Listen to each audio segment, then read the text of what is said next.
honneur, respect et dignité.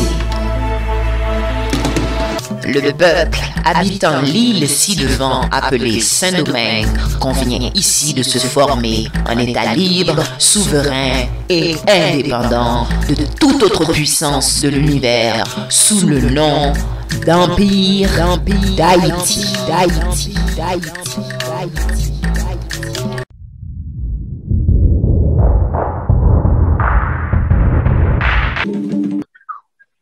Bonsoir tout le monde, bonsoir. Il me fait un grand plaisir d'être ici avec vous. Alors, nous allons nous affirmer. En fait, nous avons commencé depuis ce matin à le faire. Cet après-midi, j'ai reçu un appel des États-Unis. Les gens m'ont dit depuis 6 heures du matin, ça a commencé. Il y a beaucoup de gens qui veulent en savoir plus. Il y a beaucoup de gens qui aiment entendre parler de la Constitution et surtout une Constitution qui est écrite, plutôt traduite dans notre langue par SCI d'Arroud-André. SCI, ça veut dire Surmont-Battant impérial d'Arroud-André. L'a traduit dans notre langue, ça permet quelque chose de gros. Pourquoi de gros? On n'a pas besoin de connaître la langue française pour savoir ce qui est dit dans la Constitution. Vous voyez? Et on n'a pas besoin non plus de maîtriser la langue française pour comprendre, peut-être pas comprendre dans son entièreté, vous voyez, la Constitution. C'est franchement formidable.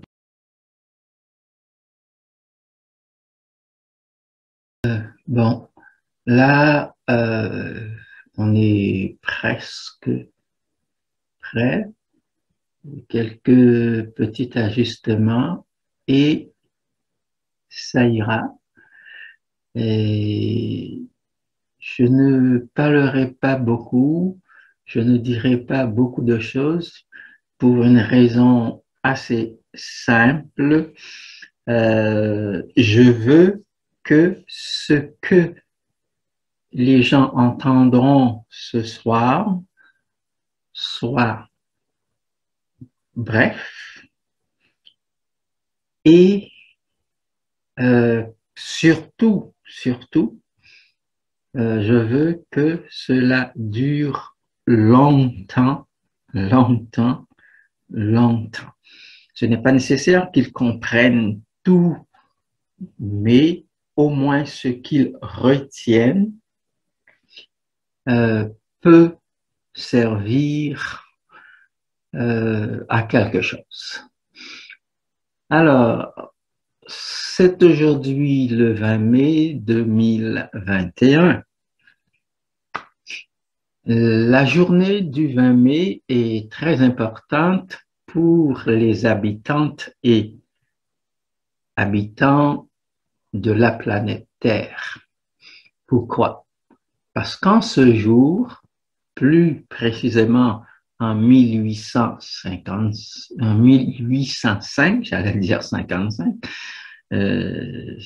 pas ça du tout, Sa Majesté Jacques Ier, et pour ceux et celles qui n'ont jamais entendu ce nom-là, Jacques Ier, c'est Dessalines. Son nom, c'est Jean. Jacques, c'est pas Jean-Jacques en un seul mot, mais c'est Jean. Jacques Dessalines. C'est la raison pour laquelle il a choisi le nom de Jacques et il a accepté la couronne au nom de Jacques Ier. Alors, Sa Majesté Jacques Ier a promulgué à Dessalines, donc c'est la ville qu'il a fondée lui-même, c'est dans la région de Dessalines, qui n'était pas encore Dessalines, qu'il a vu le jour dans les monts Caro. Effectivement, Caro est la 6e section de la ville de Dessalines. Alors, capitale de l'Empire d'Haïti, la Constitution, le texte le plus important de l'histoire de la planète. L'importance du texte est double. Premièrement, ce qu'il révèle et la manière dont il faut s'y prendre pour parvenir à sa finalité. Deuxièmement, le contexte dans lequel la révélation est faite. La Terre, notre Terre, la planète que nous habitons, est plongée depuis la nuit des temps, semble-t-il, dans une situation chaotique que l'on peut aussi appeler un désordre effarant qui a bouleversé la vie d'un nombre incalculable de gens et qui continue jour et nuit de faire régner partout le pic de l'horreur. Ce n'est pas uniquement le mal, mais le traitement qu'on lui réserve. Il y a une certaine façon de se comporter vis-à-vis du mal. Le mal se donne pour tous ces gens qui le pratiquent comme un objet de prédilection.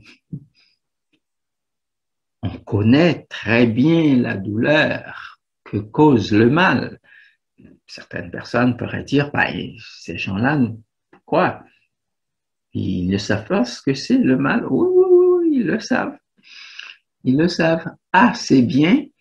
C'est parce qu'ils le savent très bien que,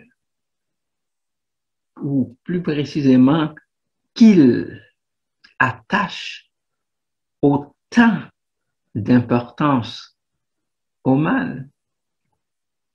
Le mal est aimé à cause de sa férocité et sa capacité dévastatrice. Ça, c'est tous les gens qui le pratiquent, qui éprouvent ce sentiment vis-à-vis ce grand désordre. Là où il y a une appréciation relative du mal, c'est dans son objet. Tout auteur de cette destruction est juste et vertueux. Je reprends. Tout auteur du mal, de cet objet qui détruit, qui dévaste, tout auteur de cet objet est juste et vertueux. Quand on parle de la vertu, on est dans l'ordre moral. Cela veut dire que c'est un comportement moral. Vous avez déjà entendu comme moi, à la télévision, dans les journaux, à la radio, des gens qui parlent de la guerre d'une manière Incroyable. Il parle de guerre juste. Ça veut dire quoi? Ça veut dire qu'ils ont raison de la faire. C'est une bonne guerre. Et ce qu'ils appellent la bonne guerre, c'est la destruction des objets, des biens, des meubles, des enfants, des vieillards, des jeunes. Vous voyez, c'est une bonne guerre. Parce que ils sont les auteurs de ce mal. Mais ceux qui le reçoivent, ceux qui le subissent, le mal, même s'il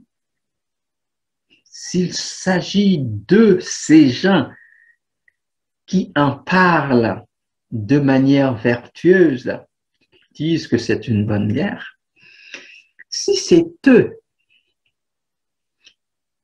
qui reçoivent l'horreur,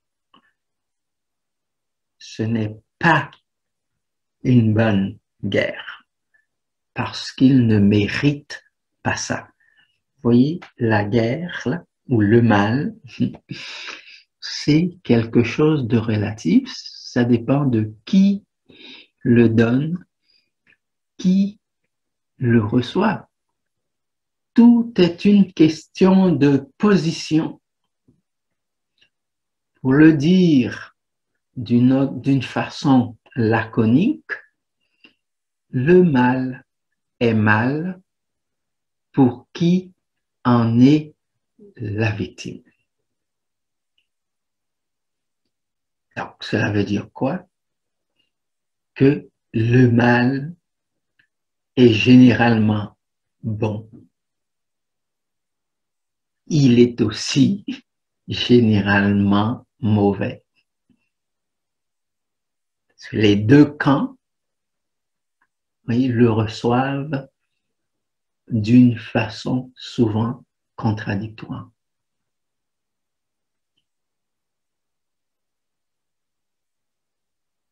Qu'est-ce que ça peut causer?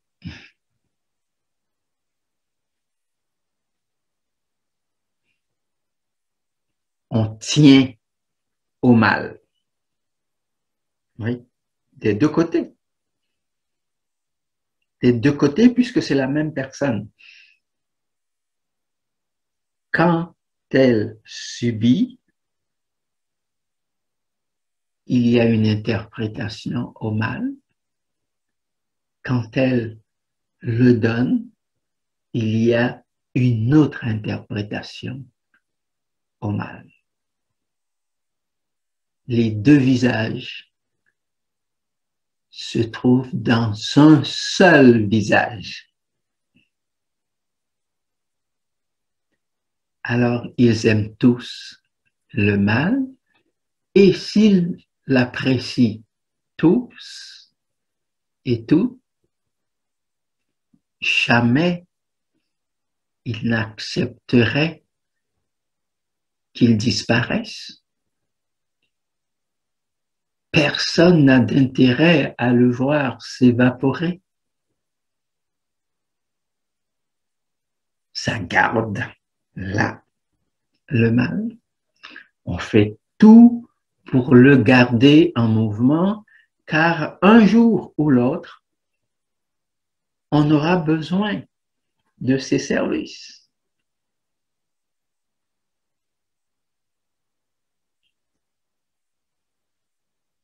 C'est ça,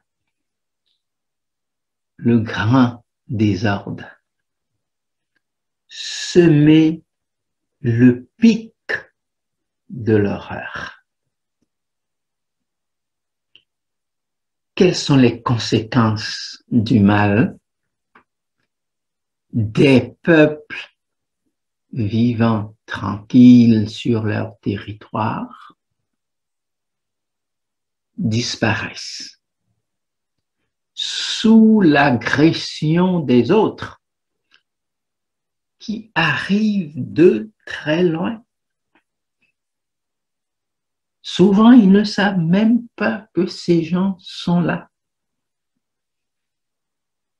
Et ils allaient appliquer sur eux le mal.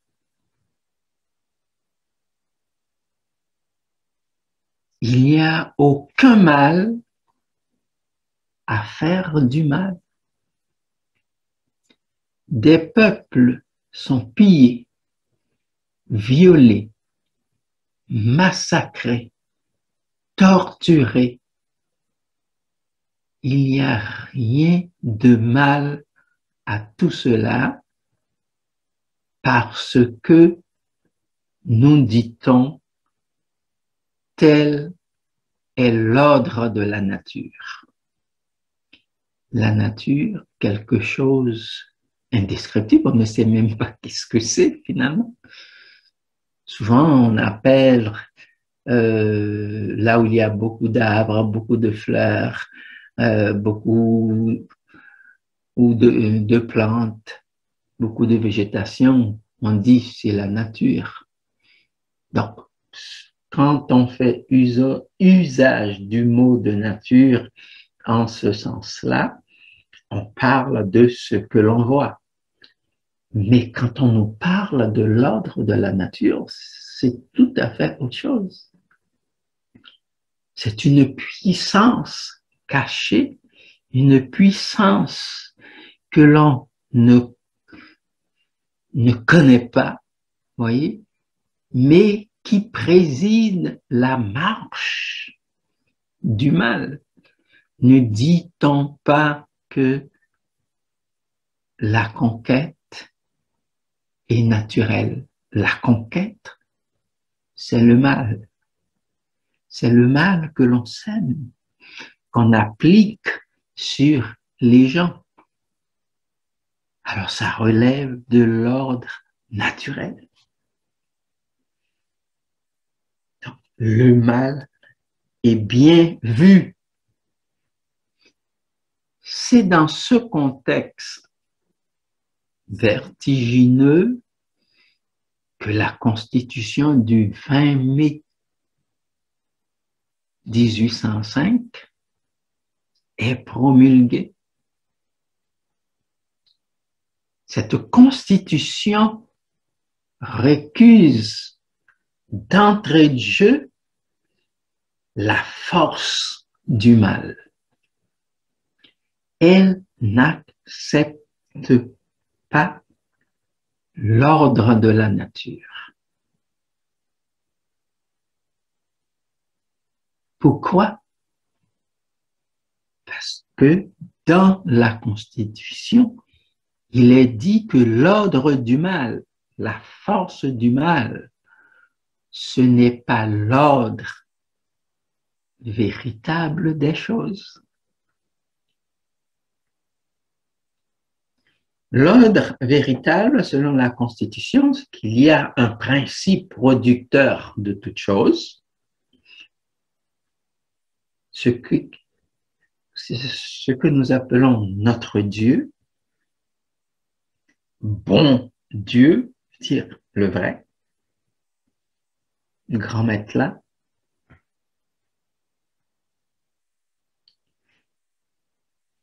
Notre Dieu est le producteur de toutes choses. Leur relation entre elles, ces choses, et la finalité du grand tout cela se déroule dans l'harmonie. Nous venons de voir quelque chose de complètement opposé, là où l'on bouleverse tout, là où les gens n'ont plus le droit de se mener soi-même, et s'ils refusent la domination, ils sont torturés, ils sont massacrés, on fait tout, on peut tout faire si jamais ils refusent. Alors là, on n'est pas dans le cadre harmonieux du tout. Eh bien, la Constitution de 1805 nous dit que l'ordre harmonieux, c'est celui qui descend de notre Dieu. On entend souvent parler d'autres dieux, surtout le Dieu des assassins. Alors, les ancêtres nous disent non, non, ça, ce n'est pas un Dieu, c'est une invention des hommes.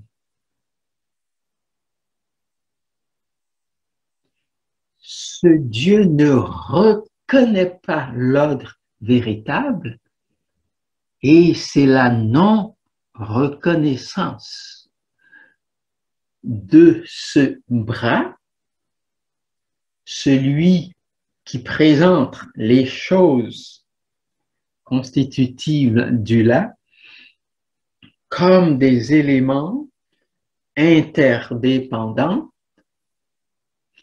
et aussi indépendants. Dans leur indépendance,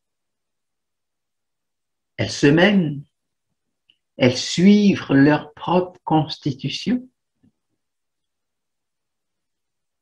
Et dans leur interdépendance, elles respectent les autres.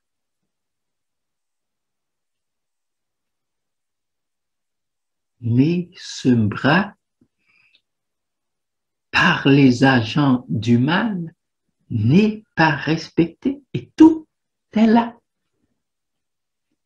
Alors, Dessalines énonce sans détour que l'ordre divin est inviolable. Qu'est-ce que ça veut dire? On ne peut pas le changer. Il est et reste ce qu'il est.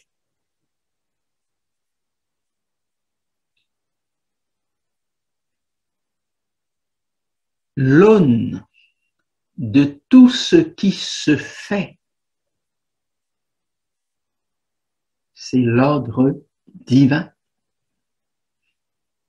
Cet ordre qui place les choses les unes à côté des autres et qui leur accorde une certaine possibilité de communiquer avec les autres tout en restant elle-même. L'être monal, c'est bien l'être que nous sommes. Oui. C'est une chose du là, de l'ordre divin. Il est inscrit dans la logique divine, à savoir, étant une chose, il est en communication avec ce qui est autour de lui pour recevoir de l'environnemental ce qu'il lui faut pour pouvoir se maintenir, pour pouvoir se parachever, mais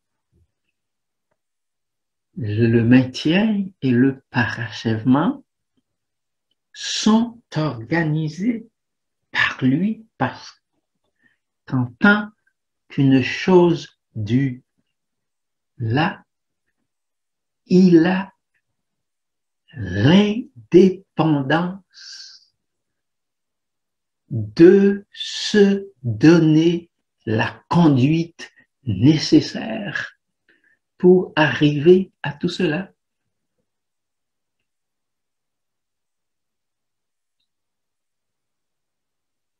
Cela est irréversible. Oui. L'être que nous sommes nous conduit, nous dicte notre chemin. C'est ça l'ordre divin. Et c'est cela que Dessalines est venu dire dans sa constitution de 1805.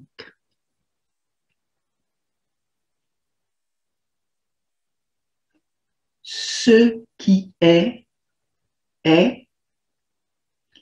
et n'est doué d'aucune faculté de devenir autre. Et c'est là qu'est le mal. Quand on veut inscrire dans quelque chose qui est et qui sera toujours ce qu'il est, une autre structure, ça ne colle pas. Il est inapte à recevoir quelque chose qui n'est pas déjà inscrit en lui. Voilà pourquoi le désordre persister, c'est nager à contre-courant et on ne peut que récolter que des malheurs.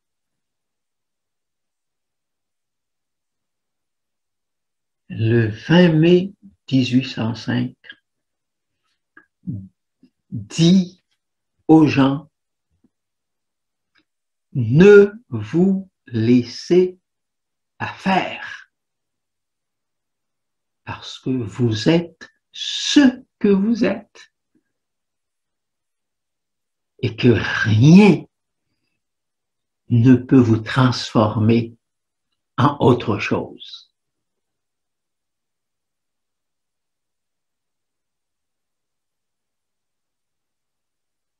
Le 20 mai est la journée d'affirmation de soi à travers la constitution impériale contre tous ceux et celles qui cherchent à s'imposer à nous violer, à nous piller, à nous assassiner, à nous esclavagiser, bref, à nous vider, s'il était possible, de notre substance d'être. En ce jour, et tous les autres qui suivent, nous leur disons sans détour que nous ne nous laisserons pas faire. Nous avons accédé par l'être de Sa Majesté Jacques Ier à la plus profonde connaissance de la réalité. Et il nous revient d'office de montrer la voie à la planète Terre.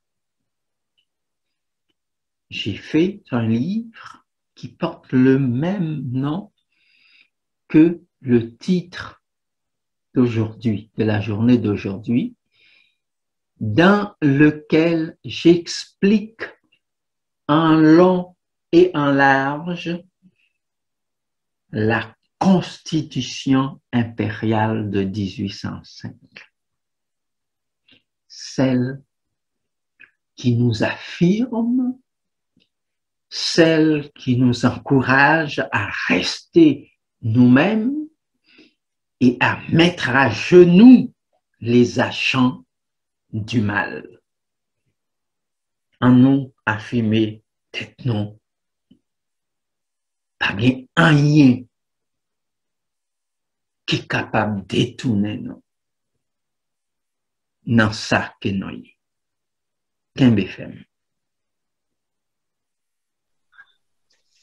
Merci